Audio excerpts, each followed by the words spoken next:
क्रोध से समस्या बढ़ती है, ना कि समस्या का समाधान होता है। जब हम गुस्सा करते हैं तब हमारे द्वारा कुछ ऐसा हो जाता है जिससे समाधान होने की जगह और हम फैल जाते हैं, प्रपंच में फंस जाते हैं। तो मुझे लगता है उस समय नाम जप करके हमको अपने अंदर की सोच को ठीक करनी होगी।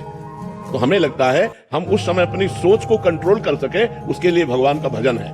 भगवान के भजन में बहुत बड़ी सामर्थ्य है। तो हमें लगता है बच्चों को प्यार से समझाने की कोशिश करें, दुलार से समझाने की कोशिश करें। ज्यादा क्रोध का प्रयोग ठीक नहीं है। हर जगह क्रोध का प्रयोग करने से हानि ही हो जाती है। क्रोध से आज तक किसी को लाभ नहीं प्राप्त हुआ है। ये विचार करके हम अपनी सोच को भगवान से जोड़ करके, भगवान के नाम से जोड़ करके पवित्र आचरण करें। तो हम वही बात आपको सिखाना चाहते हैं कि भगवान से जुड़ो, गंदा आचरण मत करो, पाप मत करो, मांस मदिरा का सेवन मत करो। फिर देखो तुम्हारा चित्त कितना आनंदित रहता है। कोई व्यसन न हो और कोई पाप न हो और थोड़ा भी भजन होगा तो आपका हृदय आनंदित रहेगा। आप पक्का समझो, भगवदा आनंद से ही हम इन विपत्तियों से लड़ सकते हैं, नहीं तो ऐसी ऐसी विपत्तियां पूछो मत। तो हम विपत्तियों पर तभी हावी हो सकते हैं, भारी पड़ सकते हैं जब भगवान से जुड़े। नहीं, विपत्तियां हम पर भारी पड़ जाएंगी और हमको गिरा देंगी।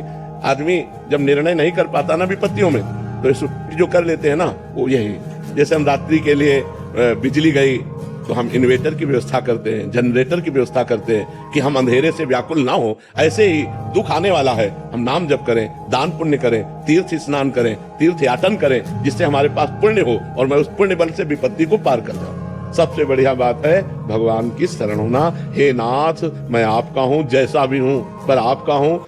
हमें ये दावा नहीं है कि मैं आपके लायक हूं, पर नाथ जैसा हूं आपका हूं। प्रभु मैं आपकी शरण में हूं। सबसे बढ़िया बात है। खूब जोर जोर से भगवान नाम कीर्तन करो और चलते फिरते नाम जप करो, फिर देख लो आप उसका परिणाम। फिर आप खुद अनुभव करें, लेकिन लंबे समय तक। 2-4 दिन किया फिर पाप कर लिया, फिर 2-4 दिन किया पाप किया, वो बात नहीं है। पाप आचरण रोक करके लंबे समय तक करो तो तुम्हारे पाप नष्ट हो जाएंगे, सफलता हाथ लग जाएगी। अगर भगवान का नाम जप करो तो लोक परलोक सब जगह सुख प्राप्त होता है। जहां पाप नष्ट हुए तो सुख ही सुख घेर लेता है। और अगर भाई पाप कर्म करोगे तो पुण्य के प्रताप से ये मिल जरूर सकता है, लेकिन तुम्हारा नाश हो जाएगा, अंत में तुम्हारा नाश हो जाएगा।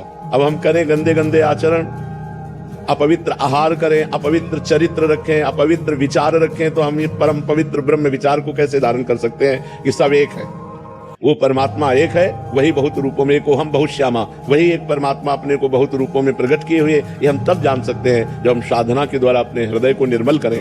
अगर नाम जप नहीं चल रहा और साधन चल रहे तो शून्य के समान है। और नाम जप अंक है, अंक है तो सब है, अंक नहीं है तो कुछ नहीं है। ये बात समझना पड़ेगा। हमारा कर्म ही हमें बुरे परिस्थिति में डालता है। को न काहू के सुख दुख कर दाता, निज कृत कर्म भोग सुन भ्राता। जब हमारा कर्म दंड देगा तो वो किसी व्यक्ति के दिमाग में बैठेगा, कोई घटना बनेगा, कोई परिस्थिति बनेगा, तभी तो हमें दुख देगा।